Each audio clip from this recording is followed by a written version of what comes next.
The shuttlecraft Nenebek is a very sturdy ship. Boothby is one of the wisest men Captain Picard ever knew, and Durgo likes the Dresky. Hello, everybody, and welcome to The Seventh Rule with Cirroc Lofton. Hello, hello. My name is Ryan T. Husk, and today we're doing a review of Star Trek The Next Generation, Season 4, Episode 9, entitled Final Mission, story by Casey Arnold Ince, or Ince, teleplay by Casey Arnold Ince, and Jerry Taylor, you might have heard of her, directed by Corey Allen. This was November 17th, 1990. Where were you? How you doing today, Cirroc? Doing great. Wonderful. How about you? Be honest, watching this episode makes me hot. Like seeing these guys in the desert, like I'm not good with the heat. So I turn into a baby. But like I wrote that in my notes too. I wrote down I am thirsty. Like I was thirsty all of a sudden. As soon as I hear there's no water, it's just like there's a thing that triggers in my head. It's crazy. Even when they shut off the water in the building, that like they say, oh, they're going to shut off the water tomorrow between these hours. There's like a panic. A major panic comes into me. Like I got to take a shower. I need water. Yeah, it's kind of like what do I do? Brush my teeth. If you've ever had an MRI and they go, okay, whatever you do, don't swallow, and you're like.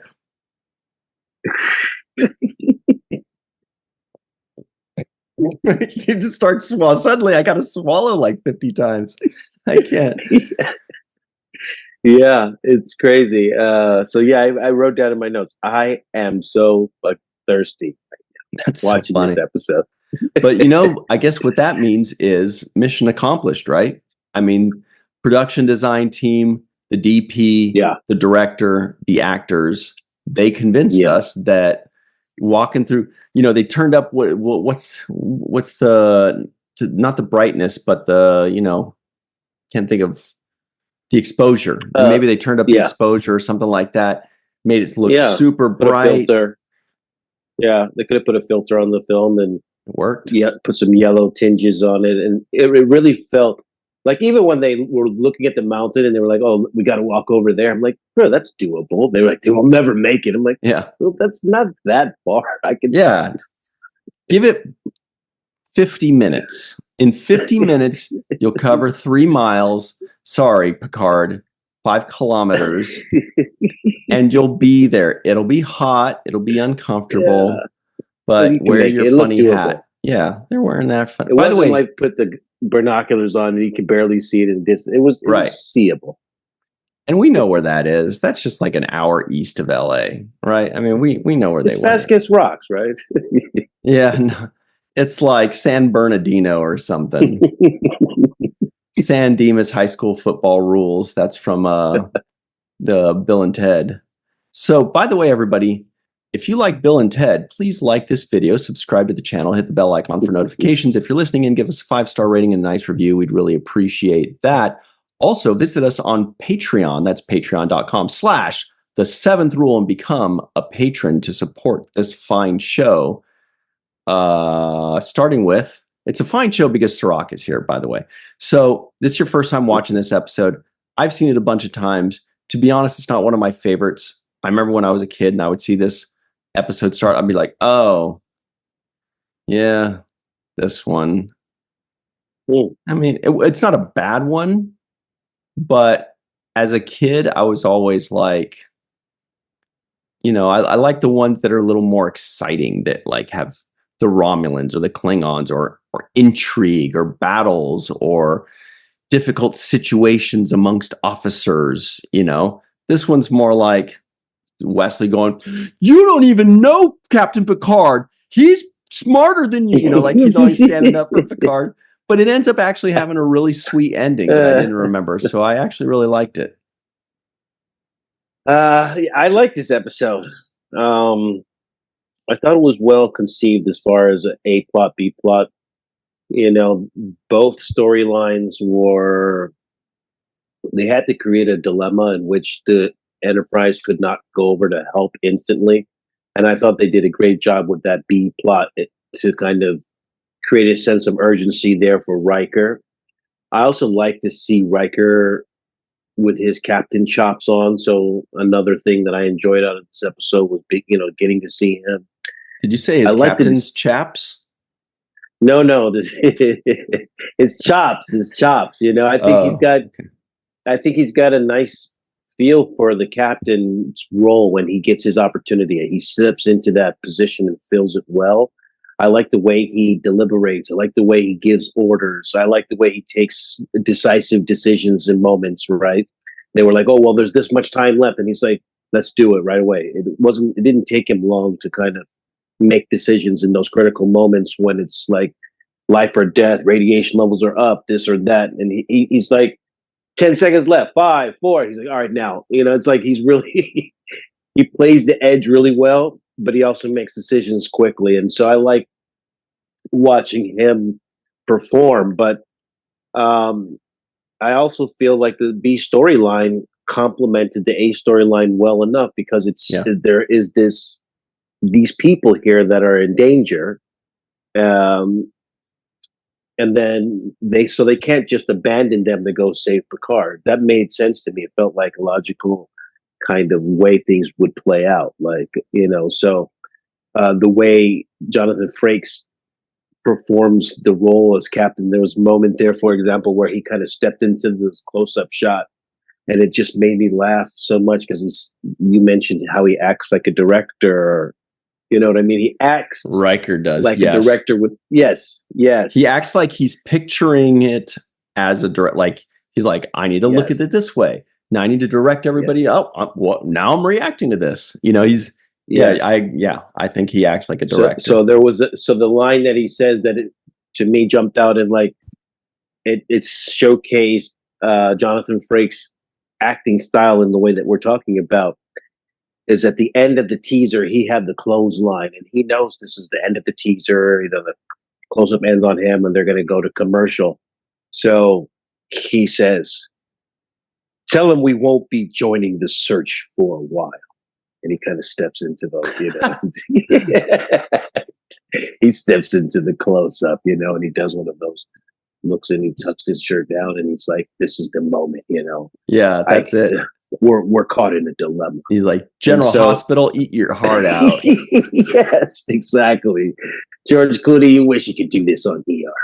This is what it's about. So I just thought I thought that was a little extra bonus for me. Just seeing the whole, I like to hear the crew talk to each other.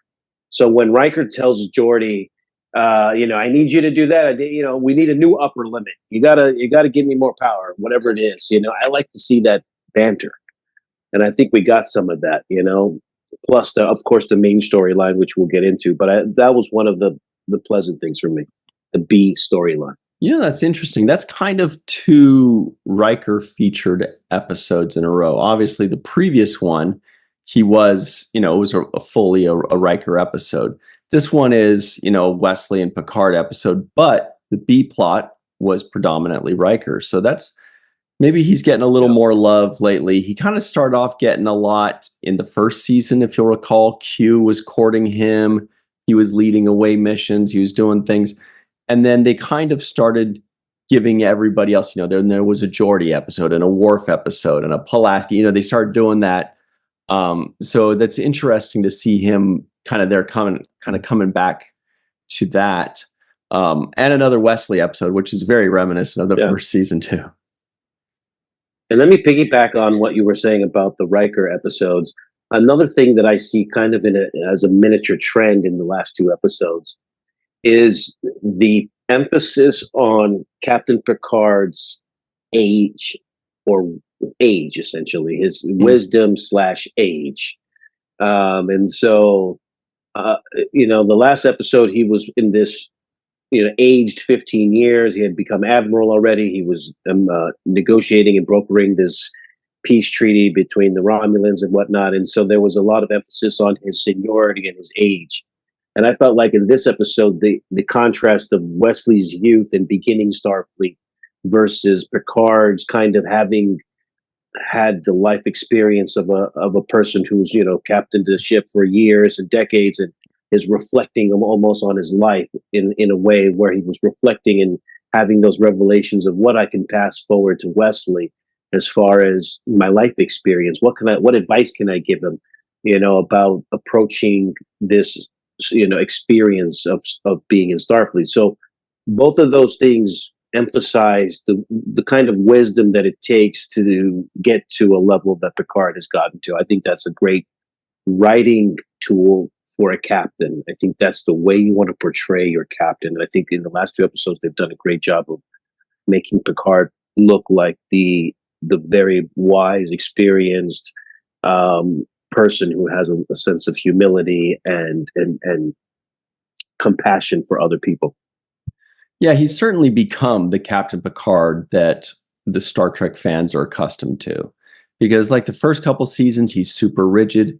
He doesn't want kids around. He was annoyed by people in that kind of a way. He didn't have a ton of personality, but then Patrick Stewart kind of leans himself into leans his Shakespeare, leans his appreciation of the finer things, leans in some, other cultural things and some humility. The writers obviously, improve, and the writing improves, and the writers adjust. And now you have the Captain Picard that we all know and love, because I remember watching the first season. It is kind of jarring because I'm like, that's not how I remember Captain Picard. I remember him being a lot more well-rounded and a lot less rigid. But that's how it always starts. You gotta work your way into those arcs. And Next Generation is not known for its character arcs like Deep Space Nine is. Deep Space Nine is the best at it. But the character arcs in Next Generation, since it's an episodic thing, right? So they don't have like a serialized character arc, but they more have like an evolution of a character that's partially deliberate and partially just kind of a natural progression of new writers and writers adjusting to the actor. And that's pretty standard. So they still get a nice evolution. They become really good, well-rounded characters. Yeah. So, and now they have a backstory that we are all clued into, because we've seen now Riker with his sexcapades and his things that he's done, and we've seen Picard now actually grow in the kind of wisdom that I think he's expressed in as a character. There's a lot of moments there where I, over the course of this show, more recently in the last season 3 and 4, where I think they're realizing, oh, we need to make him appear this way. We need to make him, more compassionate, more understanding, more somebody who explains to people that don't understand as well as he does. And so instead of just being upset that they don't understand, explaining to them why he has reached this level of conclusion or whatever the decision or idea is. And so, yeah, I think they have matured Picard. I think he himself has matured into the character. I think it's really meshing together well. And then with Wesley, I thought this was probably Will Wheaton's best performance. It's a pretty good Wes episode, right? It was probably his best performance, and there were moments that I didn't like as much as others. But when it got down to like some of the crucial moments, which I thought were best showcasing of his acting, when, for example, it was just him and Picard left in that cave, that's when I really thought Will Wheaton gave some really good performances, when he's trying to keep him alive, when he's telling him why he does the things he does to make him proud. Those kinds of moments I thought were his best acting performances. They actually gave him something to do, and it reminded me that Will Wheaton's been in some of the best movies that we've seen growing up as a kid. Stand by Me, man. Yeah. Stand By Me was such an impactful movie. So it reminded me, oh yeah, this is the kid that can do that. They just don't give him that chance to do it because they don't give him the material. But if they give him the material, he can do heavy hitting, life or death type situation scenarios, and I thought that's what he delivered well in this particular episode. Right. I mean, his character wasn't terribly well received because they were writing him to be, the kid that saves the day always. And that's great in, a children's movie. That's great in cartoons. But when it's like adults, or even me as a kid watching kind of an adult show, it's weird to have a kid saving adults. That's kind of what Save for, kids movies. But that's certainly no knock on the actor himself. And to what you're saying, to what you're saying, we know he can do amazing things. He's been in amazing movies. When given the proper material, he delivers perfectly. So, I wonder if I don't really know why Wes or Will Wheaton left Next Generation, but I wonder if he was. I mean, I'm sure a lot of it was just like it's so time consuming, and he's 18 years old or whatever it is. It's time to go. It's time to move on. But probably some of it was just like, you guys don't give me great stuff. You don't give me great stuff. I don't get a ton of episodes. At first, I got a bunch of episodes and they weren't great. Now I don't get him a lot of episodes. He's getting kind of the Tasha Yar treatment where he's just kind of sitting off to the side and he gives Data a look when something happens, something weird happens. They look at each other, And so maybe he was just like, let's see what else is out there. Maybe he wanted to go to college, but he can definitely deliver when he gets the proper material. And yeah, I agree. This episode shows that. Yeah, and the big thing about being a child in general is that you're still discovering yourself. So there's a level of vulnerability that you have because you don't know who you are. You're not solidified in your persona. And so when you write a character how they wrote Wesley in the beginning, there is no vulnerability there. There's no walk me through and show me and there could be a lot more room for guidance. But you can't guide somebody if they know all the answers and they're smarter than the professor. Then it's like, well, this guy has all the solutions and he doesn't have a weakness. Essentially, I think that characters are better and they read better, they present better when there are flaws in a character, and we get to see those flaws over the course of time be worked on and we start to either embrace them and love them, or we see that the character has fixed those flaws. Quark's flaw is, you would say, his greed, right? But then after a while, you start to see that it's not, something that he works on over time, and he doesn't value the money as much over at the end as much as he enjoys relationships and friendships, and he starts to see that over time. And all the characters with all their flaws, you see Nog, for example, starting out as this, criminal and who's always mischievous, and you get to see him work on those kinds of things that make him a better person and improve his character. I think that's what makes for good writing in general. It's okay for a character to have a flaw. Let's either love them for it or watch them improve on it over the course of the show. And one flaw that Picard improved upon was being cool with kids. Or maybe he just doesn't think of Wesley as a kid anymore. So he's like, all right, what, you're 18? All right, you're cool. You're cool. I'll say nice things to you on my deathbed. But it was actually a really nice moment at the end there. Not all the way at the end, but when Picard is telling Wesley, he says, I envy you. He starts kind of breaking down. He says, oh, I envy you, being at just the beginning of the adventure. And I don't remember that line from before, but now I look at it, I'm like, wow, that's beautiful, because Picard's thinking he's going to die. And he's thinking, this is the end of my life. And he's looking at this kid that's about to start college, basically. And he's just like, wow.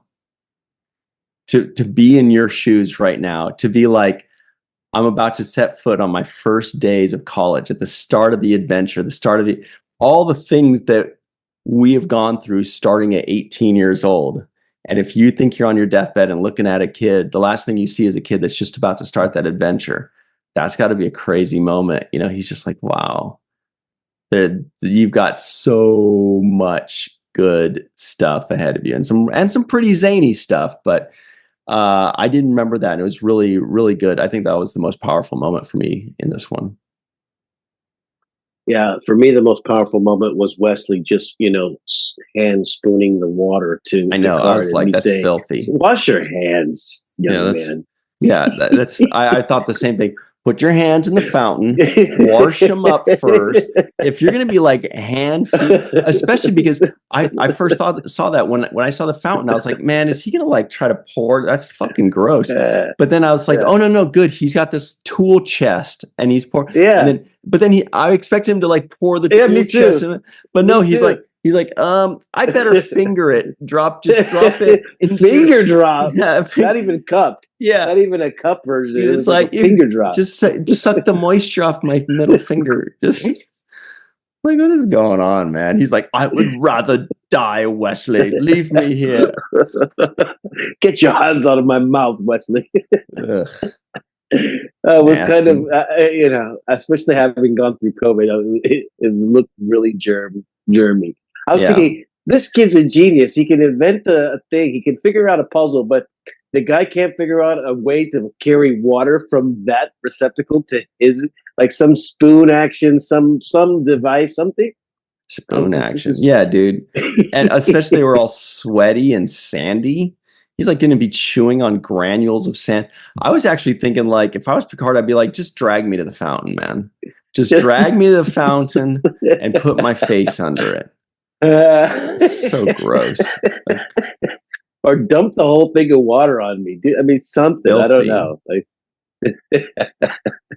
No, that's funny that we're thinking about that. But I really like the way the episode was written. This Captain Durgo character with his water, with that bottle, that flask that initially I thought was water. I thought, wow, it was just well written episode. He was a great guest star as well. I think his actor name was Nick Tate, but I'm not sure. Yes, but he was also one of those actors where, like, right away from the beginning, I'm like, this looks shady. I don't know about you, but from the beginning, I'm like, really, we're getting on that shuttlecraft. That's all I could think of. Geordi said something like, what did he say? He said, yeah, I see you. The maneuvering thrusters were rigged in some kind of weird configuration or something. He's like, yeah, I do that. And I'm thinking, no. That's like, as soon as Geordi highlighted that, I would have been like, Captain, you can't go on this. This is not fit for flight. We have shuttlecraft. We don't need to borrow this piece of junk. Yeah. And that was my other thing. It's like, yo, how cheap is Starfleet? Not, bumming a ride from some pirate dude. Yeah, that guy's a waste. But I will say, we're about to get to our break, but this actor that you touched upon, he has done 2 episodes of Star Trek. And there are some people out there right now that are yelling out the other character he has played. Here's a hint. Cirroc and I have already covered his other episode, but this is his first episode in Star Trek, this one right here. So that's the hint. If you and I have already covered his other episode, but this one right here is his first episode. All right, everybody, take our break. Okay. We'll be right back. The riddle of Sphinx. I know, on the 7th rule, man.